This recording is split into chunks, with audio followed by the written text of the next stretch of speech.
Thanks, everybody. My name is Doug. I'm a nerd. I'm a former science journalist and writer, and I'm a web developer at UT right now. And tonight I'm going to tell you how decades of research data from the Arecibo telescope ended up in Austin.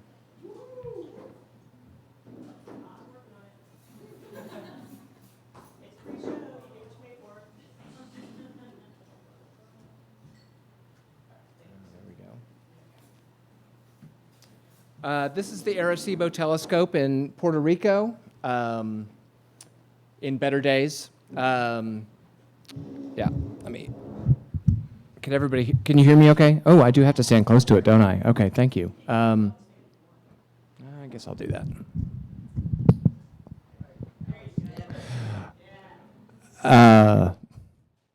Let me tell you about Arecibo telescope.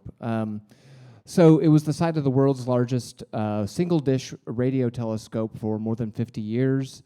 The dish here, spherical dish, 305 meters across. 3 support towers hold up an instrument platform above it.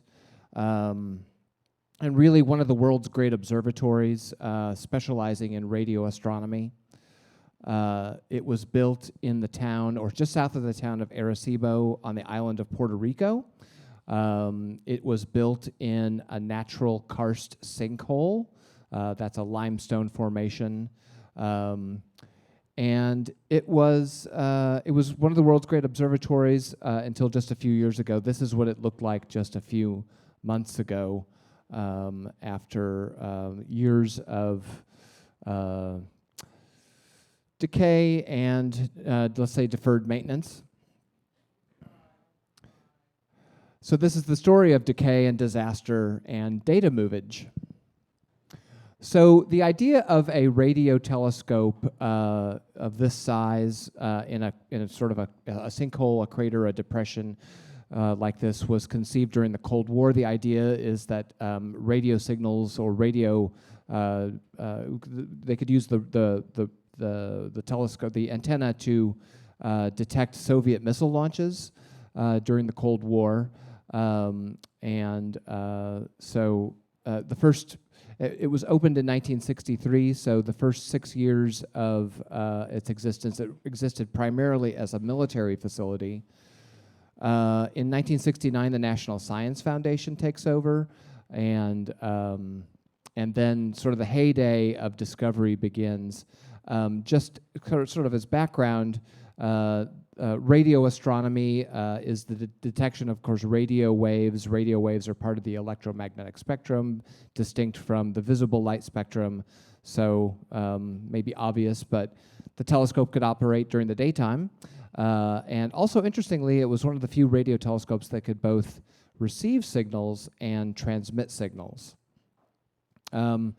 Many discoveries made there over the years during the heyday.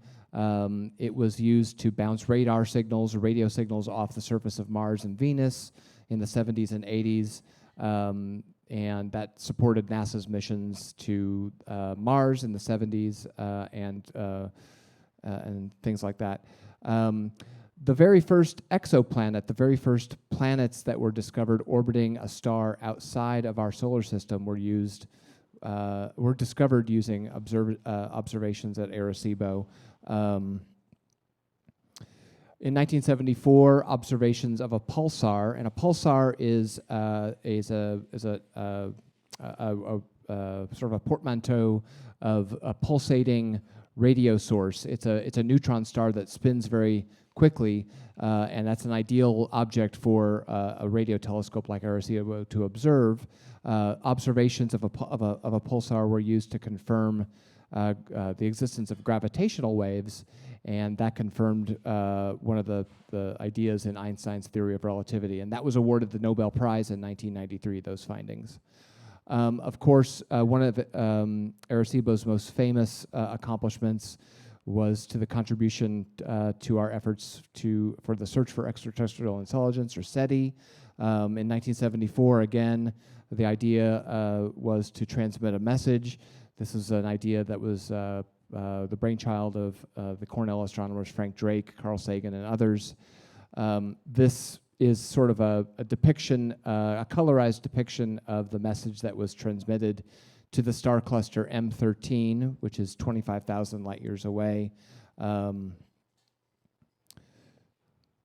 And in the 90s, the telescope had a great agent in Hollywood. It was featured in a couple of blockbuster movies, and it also was featured in an episode of The X-Files. We're going to see if we can get the video to play here. Here's Pierce Brosnan as James Bond in the 1995 film GoldenEye. And if it doesn't play, we'll just skip ahead.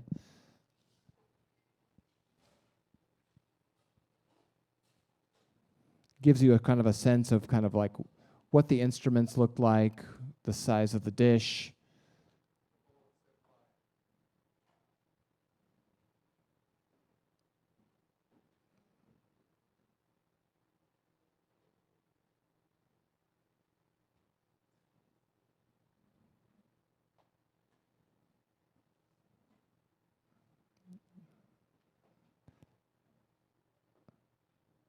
And there they are. Oh, James. And then a couple years later, in the classic sci-fi drama Contact, also written by Carl Sagan, here we have the protagonist played by Jodie Foster, looking out wistfully over the dish in the morning, not knowing that the alien message that's going to drive the plot of this classic film is about to be received. So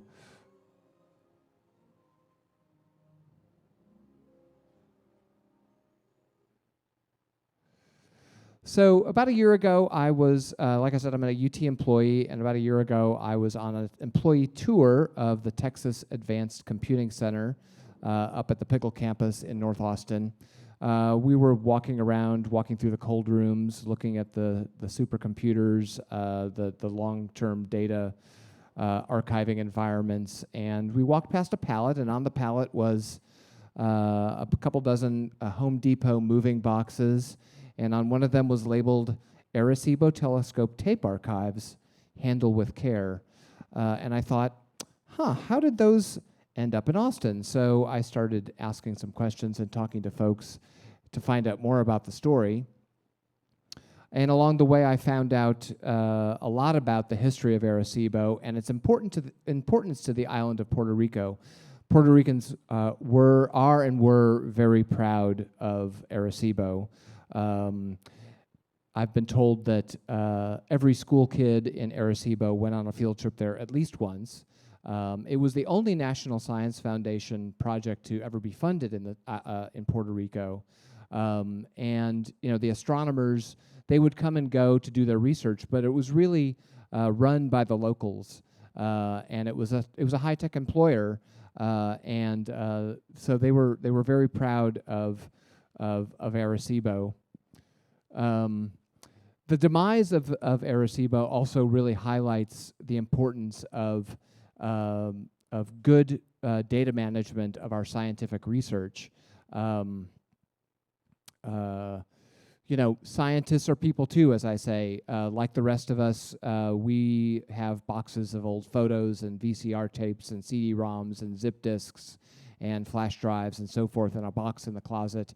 And scientists, particularly over the last 50 years, have been generating copious amounts of digital data, and they would rather do science than worry about making backups or scheduling maintenance and things like that. Very human characteristics that we're all subject to in a sense. Along the way, I learned that data management is becoming more of an issue because that first generation of scientists that were generating this data are retiring or about to retire. And along the way, I also became familiar with a concept called movage. The author and technologist Kevin Kelly wrote a blog post a few years ago. I'm not sure he coined the phrase, but he certainly popularized it in my mind. Movage as opposed to storage. The idea that if you want to archive digital information, you really just have to keep it moving. media formats change, become obsolete, they decay, and if you're going to have something available in the future, you really just kind of have to keep it moving. So back to Arecibo, it's in the Caribbean, which is very hot and humid, and the observatory has weathered many earthquakes, tropical storms, and hurricanes over the years. This map here shows the tracks of hurricanes just in the last century and a half. 2017 was a rough year for the island. In September of 2017, two major hurricanes affected the island within a couple weeks of each other. On September 6th, Hurricane Irma, a Category 5 storm, delivers a glancing blow across the top of the island. And then just 2 weeks later, Hurricane Maria, a strong Category 4 storm,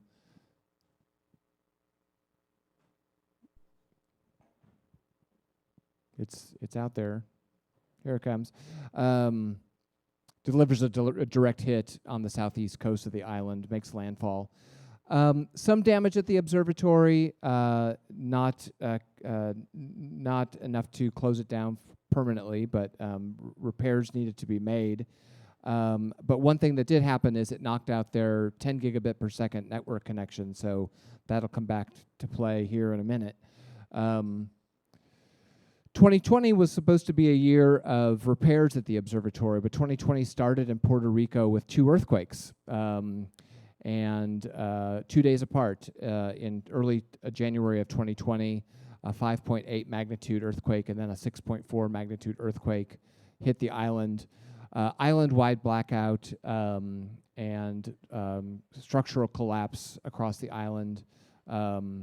So what was going to be a year of repairs at Arecibo ended up becoming a year where kind of things fell apart. The observatory its budget had been declining, had been cut over the years. Like I say, hot, humid environment, deferred maintenance, and so forth. So in August of 2020, an auxiliary cable fails. The cable falls on the dish, leaves a 100-foot gash in the dish. The facility is closed for assessment. 3 months later, one of the original cables that had been installed in the 60s slips or breaks, falls onto the dish, and at this point, the National Science Foundation begins decommissioning the facility. In December of 2020, a catastrophic failure of the support cables holding up the instrument platform takes place. So staff kind of knew that things were about to go bad. Ooh, didn't realize we had video. Thank you. So from kind of like the ground level, a GoPro video had been set up. We see the instrument platform fall, the top of the support towers come down, and then the vantage point switches to a drone that has been positioned above the support tower. You can see when you look, if you look closely, that the paint had peeled off of the cables. Well, you can't see it. Yeah, you can see the paint has peeled off of the cables, and they just pull right out of the saddle at the top of the support tower, and then the drone turns to catch the action as the instrument platform falls into the dish.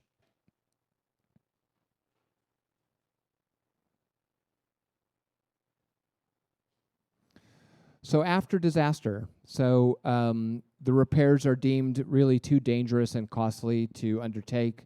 And like I said, after the first cable fell onto the dish in August, people knew that the days were numbered at Arecibo. 3 months later, the second cable fails, and that one lands 50 yards from the data center. So now there's some urgency to start getting the data that has been accumulating over the years at Arecibo, all this research data, away from the facility and off the island, if possible. And really, we're talking about a big data problem here. 3 petabytes of data, mostly on spinning disks, and about 7,000 tapes. The tapes are primarily 8mm digital cassette tapes. There are some reels of magnetic tape. And because Maria had knocked out their 10 gigabit per second internet connection, they were down to a 1 gigabit connection. So the IT staff at the observatory begins uploading the archive to a commercial cloud provider and quickly finds out that's going to take 43 years. And they don't have 43 years. They have maybe weeks or months to find a permanent home for this data. So they reach out to the scientific community. There's a team of data management specialists, kind of supported by the National Science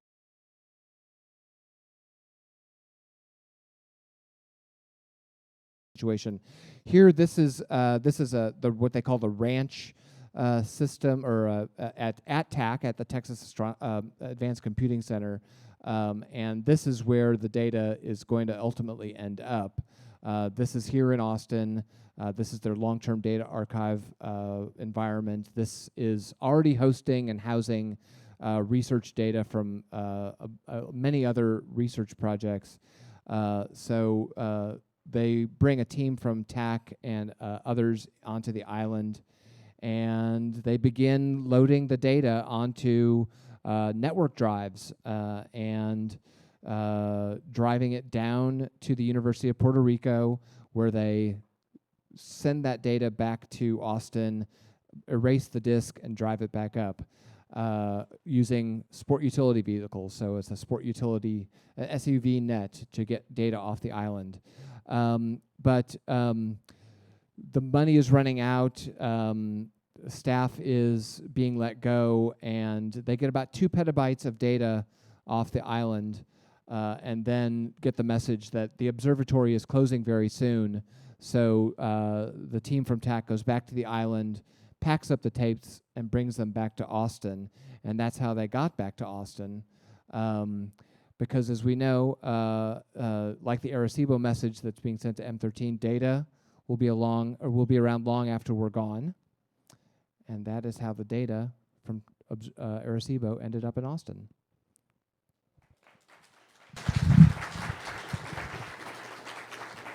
Thank you.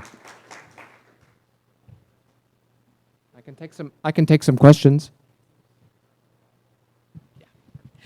All right, that was so fantastic, Doug. Thank you. And we are definitely going to ask you some questions. So who has the first one? I think I see someone back here. All right, great. Let me bring the mic. What do you have? First of all, thanks for letting me know the data's here in Austin. And I watched that X-Files episode as a kid, so it really made an impression on me. Do you think there's any other very famous monuments to science that maybe are in danger that we're not appreciating? It's not going to be around forever, and we should already be thinking about it.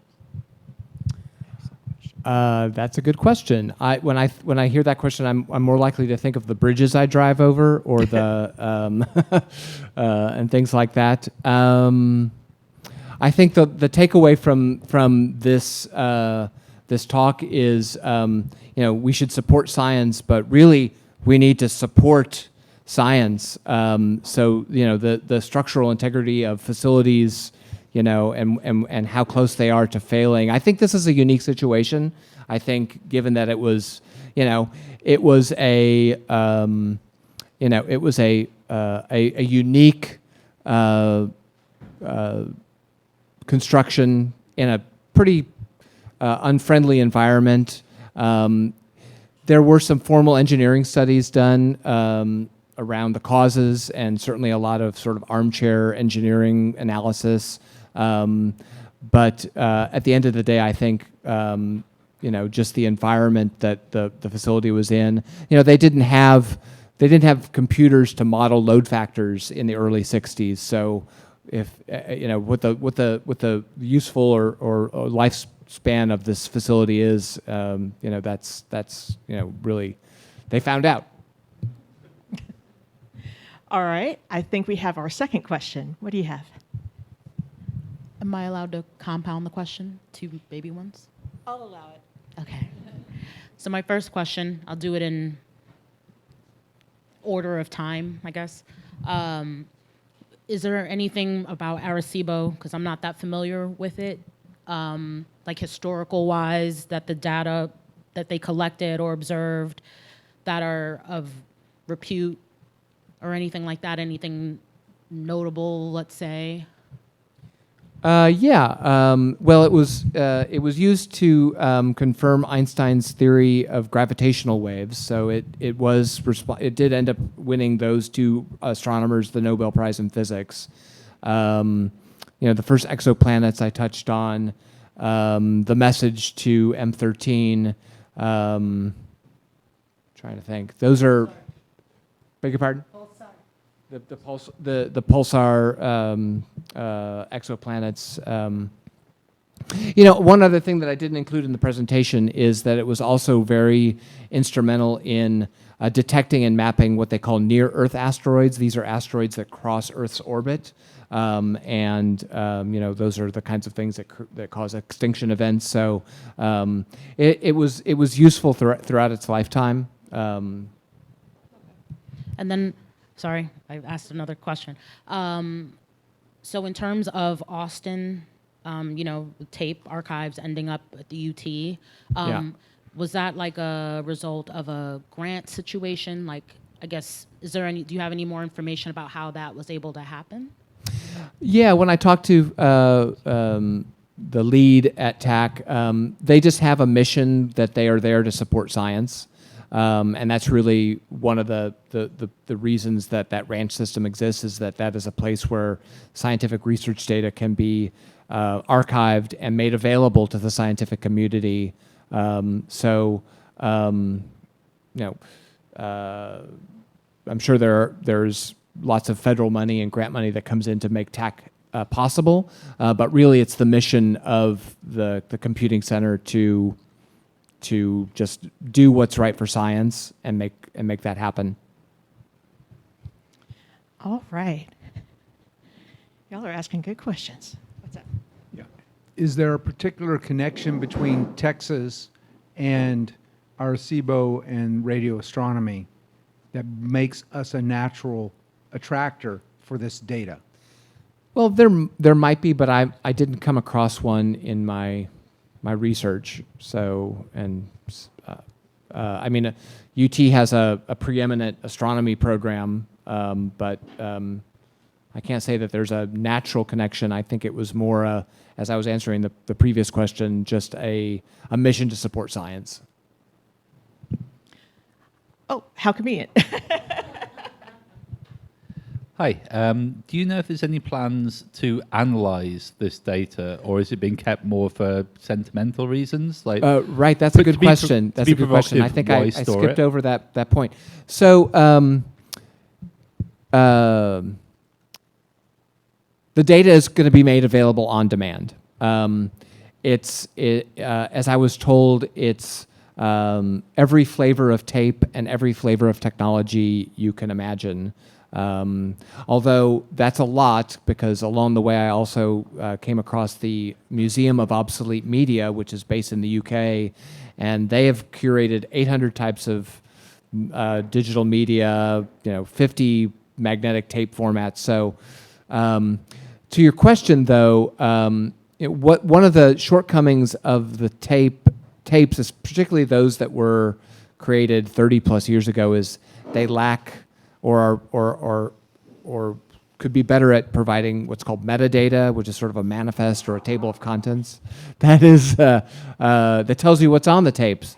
They do have somebody on staff at TAC who's sort of like a Svengali or a guru around kind of like finding stuff on tapes and making it available. So to your question, no new research has been produced out of the tapes, but I would also say that they're not just being kept for sentimental reasons. There's a trove of data there, and if it's needed and they can figure out from a label or something that this is the data we're looking for, they can make it available. All right. So I think we have time for maybe one more question. Who has the best question? No pressure. Not trying to make it weird or anything. I think I saw a hand over here. Be brave. I don't know if it's the best question. So what are they going to do with it now? Is it just going to sit there and decay away? Or are there plans to actually remove it and maybe remediate the site, that kind of thing?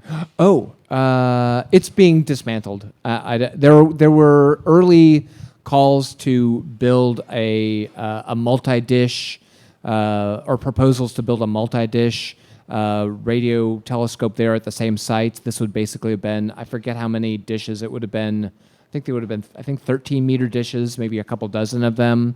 It wouldn't have been as big overall as Arecibo, but it would have been more sensitive, is what I read. I don't think at this point, it closed in the fall of 2022, so it's only been not even 2 years since it was actually finally closed down for good. There is a larger radio telescope now in China called the 500-meter aperture spherical telescope. It's 500 meters. So I don't know. Support science. Spend money. If you think about the story of its origin, it was like a lot of science. It is driven by a military, or at least a lot of science, and from the middle of the 20th century and onward, was driven by military needs. The Apollo program, of course, is a great example. Arecibo, to keep an eye on the Soviets and know if they're going to launch a missile against us. And then science becomes that benefit, and I'm not sure that we quite have that motivator now in society for that sort of thing. So we need to find, our inner nerd and make sure that we're supporting the science for that sort of thing. But not any plans to do anything at the site right now. All right. Well, that was a fantastic talk, Doug. Thank you so much. We appreciate Thanks, you. everybody.